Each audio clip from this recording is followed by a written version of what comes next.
Hello, everyone. Welcome back to SAT Math Question of the Day with Professor Brothers Chaiken, University of Albany, and Joel says, "Brother, we're here to hopefully show you how to approach SAT math questions and also studying for the math SAT. A good way to study for the math SAT is to get a account with with the SAT people, the College Board, and then you get free studying with Khan Academy. They break the SAT up into about 40 topics and they give you about 20 questions per topic. You have to start with the first question in order to get to the harder questions. They have 4 levels.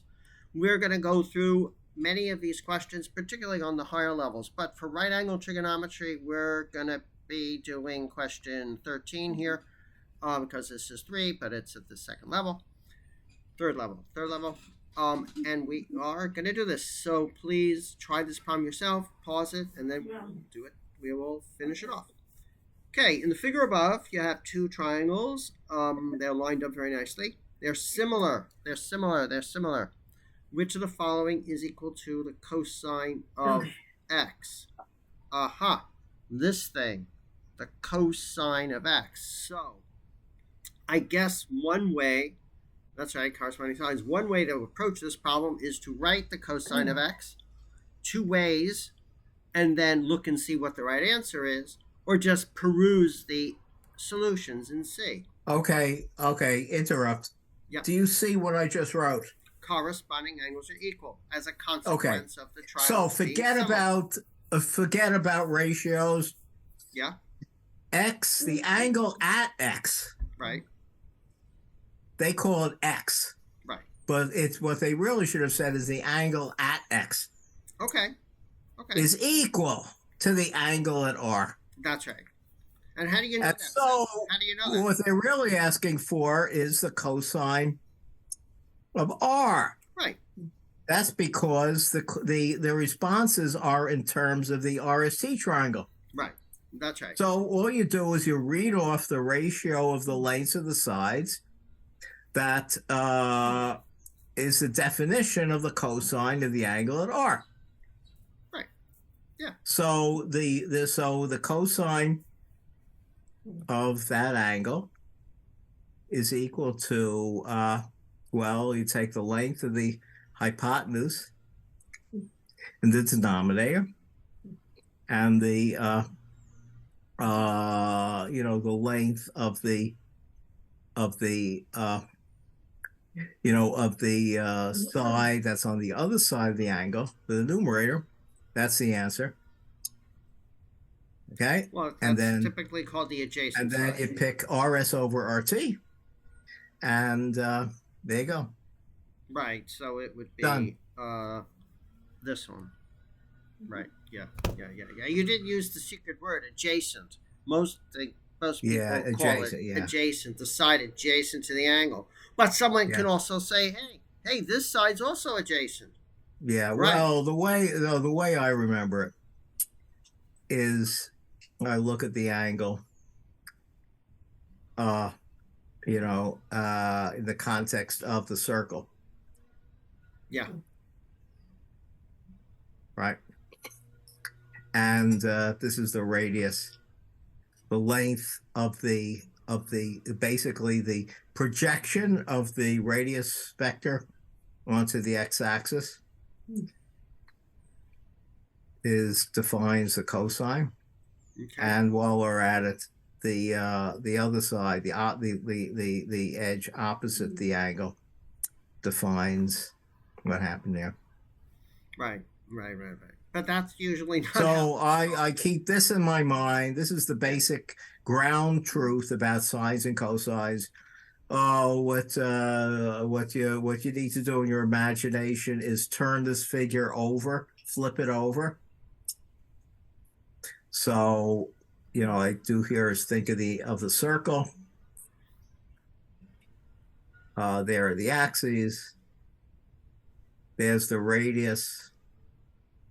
And the length of that is the radius times the cosine of the angle. Yeah, in the context of the circle, well,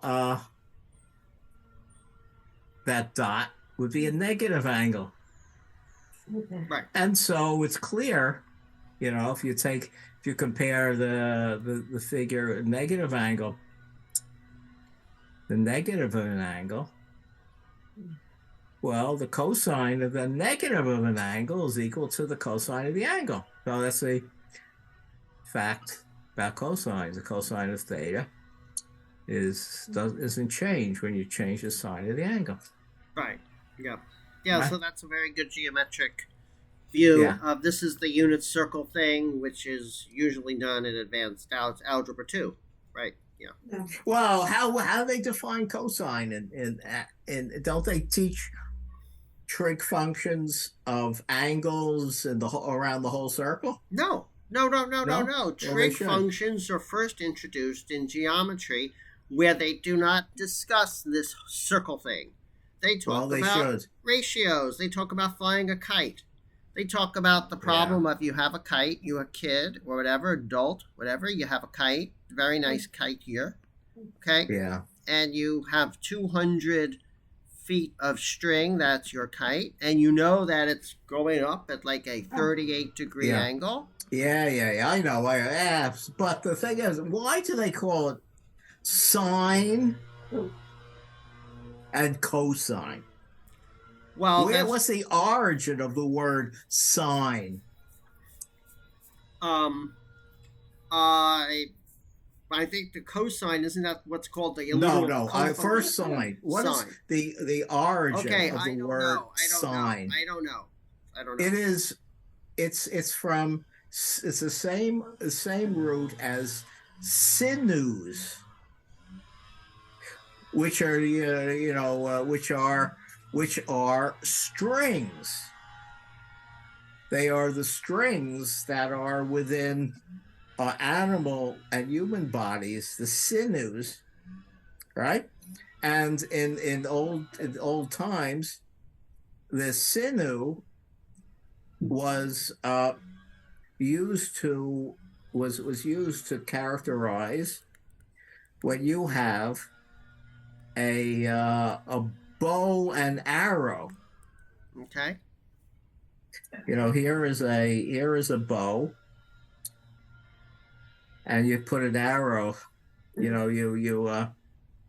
how do you do that? You stick your arrow Right. in your bow. This is a string. S-I-N. How do you spell sinew? S-I-N-E-W. Yeah. S-I-N-E-W, yeah. The string on a bow is called a sinew. Okay. Now, think of the bow as make that analogous to a circle, and here's the angle. Right. The length of this part, Right. the length of the string is related to the length of the sinew Oh, wow. of a bow. Wow. And that's why they call it a sine. Wow. That's really, really And so this is the picture that I keep in my mind to remember, or I remember this situation because I think there's a bow and arrow here. Yeah. There's our bow. Here's our bowstring.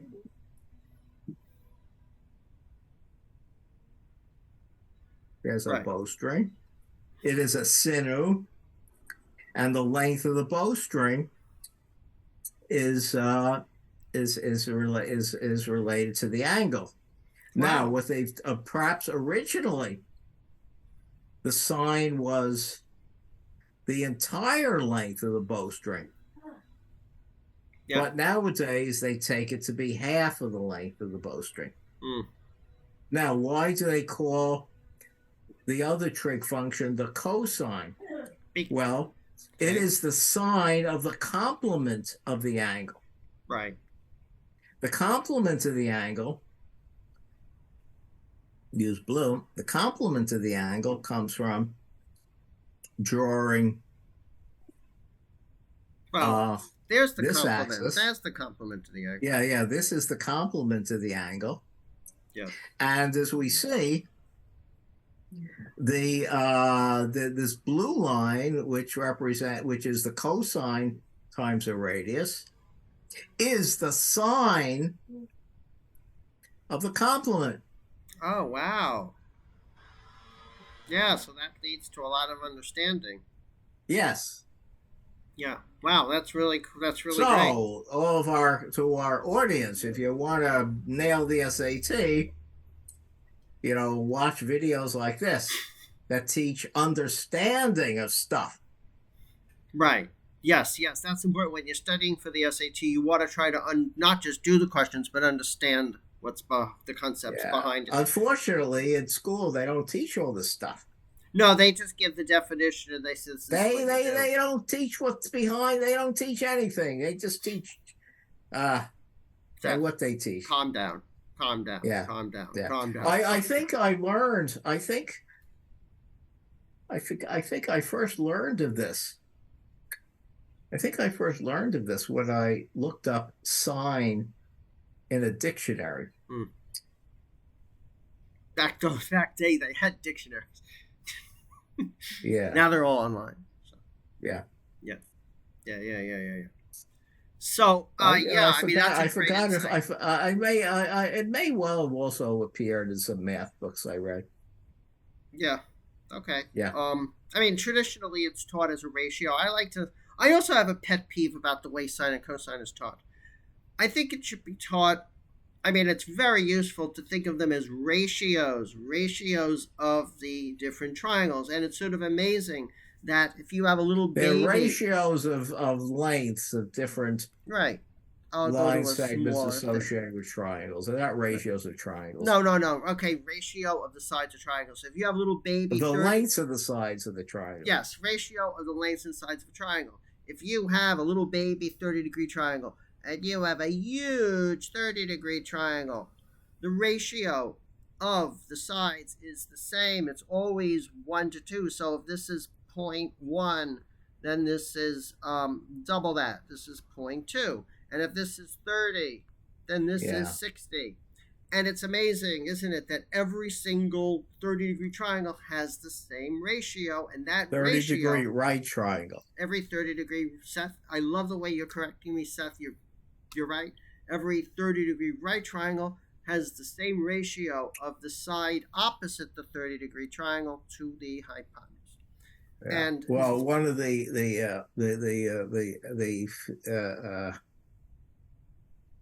results in Euclidean geometry is that with triangles,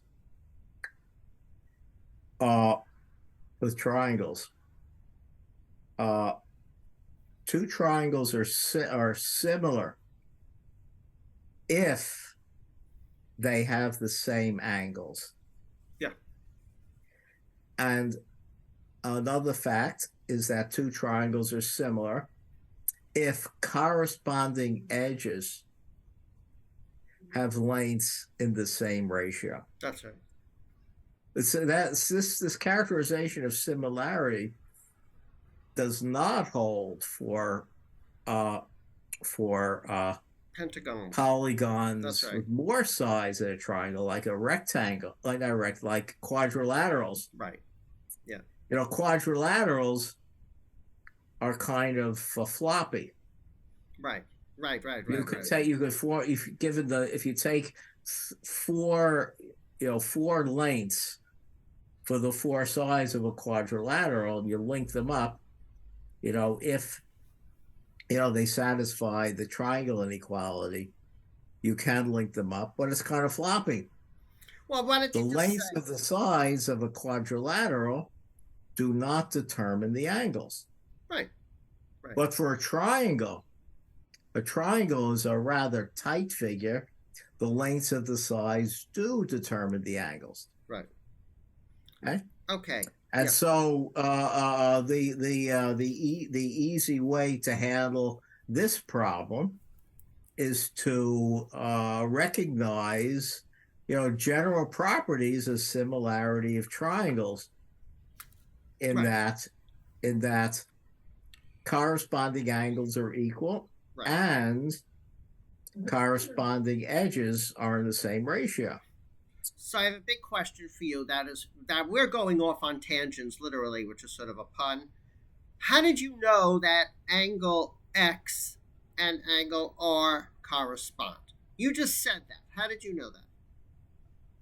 Well, for first, that's it's suggested by the picture. Well, we can't do Hold that. on. That's not I said first. I didn't say exactly. second. That's right. Second, when they told us that they're Right. similar, Right. they wrote the vertices in the same order. Yes, that's the answer. Seth gets the gold star today. That is really that's the determining factor. This is called the similarity statement, and this tells you Yeah. which angles correspond. That's absolutely Yeah. critically important. This is the reason why R and X correspond, not because they Yeah. look that way in the picture. Yeah, great. Okay. Yeah. Well, again, as we commented that the genuine SAT questions are Yeah. more carefully composed than Well, the con SAT well, this is questions. carefully composed. No, they should. The X is a point.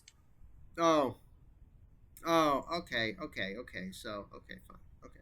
But it's I think I think it is. It's not that bad actually to It's not that bad. use X Yeah. to use X to identify two things: an angle of the triangle and the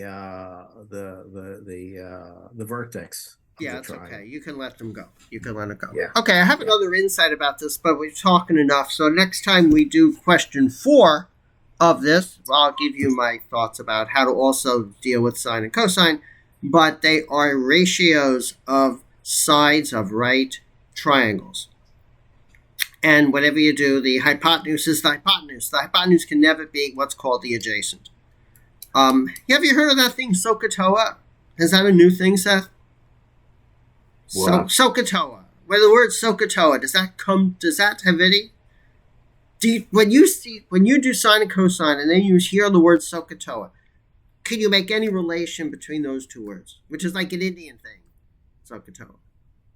Oh no. Oh, wow. Okay, well, this is maybe a more modern way of thinking about sine and cosine. People generally remember the ratios of which sides to make the ratios in a right triangle with this little mnemonic. Is that what they call it? SOHCAHTOA. Sine is So opposite mnemonic. over a hypotenuse. Yeah. Cosine is adjacent over hypotenuse, and tangent Yeah. is opposite over adjacent. It spells SOHCAHTOA. And that's a cute Yeah. way of remembering Yeah. the ratios, because when you first learn this, it is confusing. There's no, Well, again, there is a geometric view where the tangent for a unit radius, the tangent to a circle of radius 1, a certain tangent is equal in length to the tangent of the angle. You can draw a figure in which the length of a segment that's part of the tangent is equal to the tangent of the angle. So I'll tell you what. Why don't we do that when we do question 4? Because we have enough here. And is that because if we do everything? So when we get to let's save that for when we get to a question involving a tangent of an angle. Yeah, which we will, because we have a lot more questions left. We have 4. So again, 5, so my point is we have 7 more left. The word sine with this crazy ratio. Why it's called a sine, there is a story behind that. It's not Yeah, arbitrary. and that And is yeah, similarly, the tangent for a crazy ratio also has a story behind it. right. But And we will tell that story when we get to a question similar to this one, where we talk about tangents. yeah, no, it's really useful and in terms of approaching and learning anything, rather than just memorizing things like SOHCAHTOA. To understand that the sine is related to the sinew, which is a derivation of the word string, sinew, sine. They're all related to each other. Is when you have a bow, right? The height of the bow, the height of the string. When you go like this, is the sine, which is opposite the angle that the bow that the arrow makes with the bow. This is Yeah, the arrow.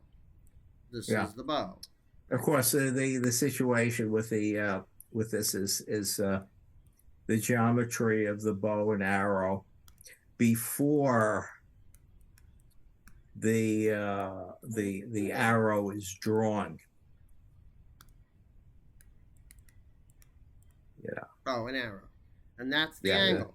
Right. yeah. Okay. So when you So I set think up, when you lay the arrow onto the bow, but have not pulled the string back yet, right, right.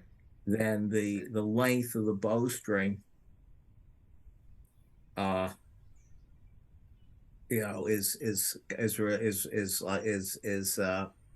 twice the sine of this angle. Mm. When of course it's a kind of unrealistic bow, because normal useful bows are not circular. Right, right, right, right. But here the vision is that the bow uh yeah is Whatever the bow is, it doesn't matter what whatever the the bow bow, is. yeah, the bow is It is doesn't matter is what the bow is. yeah, Yeah, is and then circular. isn't sinew also derived from an animal that has the muscle thing, the white Oh stuff yeah, yeah, that sure, holds the? yeah, So when you slaughter an animal, and anybody, even a human being, inside our bodies, you have these strings that sort of hold yeah, the muscles together. Sometimes when you're eating a meat, if you're not a vegetarian, if you're eating meat, and you'll yeah, you'll hit this thing like a stringy thing that you can't really chew, and it's white. yeah. Yeah, yeah, that's where. Well, what are those sinews? There's another term for them. Oh gosh, the things that get irritated when you have carpal tunnel syndrome. Yeah, I'm not sure. Oh, there's another word for it. Mm. So anyway, Li- okay. I know. Are they they're not ligaments? So let's just make sure. Let's see how they do it. I'm interested Yeah. to see if they say, "Hey, R and X are corresponding because they fall into the same slot in the similarity statement." I really want to see if they say that, because that is absolutely, it's really critical. Yeah, They yeah. probably do, but let's see if they do. Well, let's see Yeah, what let's they see if they do. you Okay, have to. first of all, congratulations, we got it right. No, Uh, our answer okay, agrees with theirs. right. Okay, you're right. You're right. You're right. Let's see what they say. They say vertex X correspond to vertex R, but they don't say why. They don't say why. Okay, fine. Yeah, this is fine. Yeah, but you don't know why. Then that doesn't help you, does it? Does it? They're just saying this, right? But they're not saying why. Well, again, they wrote the triangle angles in the same order. Yeah, I mean, it's sort of implied, right? But they don't say why. They say because when you look at the similarity statement, the R and the X are each in Yeah, the same slot, namely the first yeah, slot, yeah, and that makes them correspond. yeah. Okay. Well, a similarity statement, to be really, really, really careful, we would say what parts are corresponding. So a false similarity statement would say RST is similar to XYZ with R corresponding to X, S corresponding to Y, and S corresponding to Z, and T corresponding to Z. Right. They really should write that out. Right. Yeah. Okay. And then they say the cosine. They realize the angles are congruent. Angle X and angle R are congruent, so their cosines are congruent. I think we would have written this up a little differently. Yeah. But whatever. Okay, everyone. Enough. Please like us, dislike us, give us comments on our YouTube videos, or email us at satmathquestionoftheday@gmail.com. Last week, we got an email of someone who sent us an SAT question. They wanted us to go over it. We did that last week. If you have any SAT math questions you want us to go over, please email them to us at satmathquestionoftheday@gmail.com.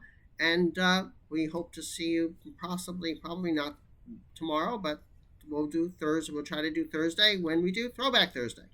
Hey, Joel, how much is 2 times 3? 2 times 3? Well, unless that's a trick question. Okay, 2 times 3.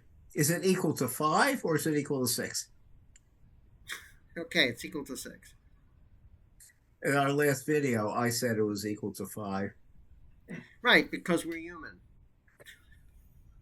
Well, we make mistakes. I'm not human. I'm afraid you are. I am not a human. Yeah. No. Always the jokester, Seth. Always the jokester.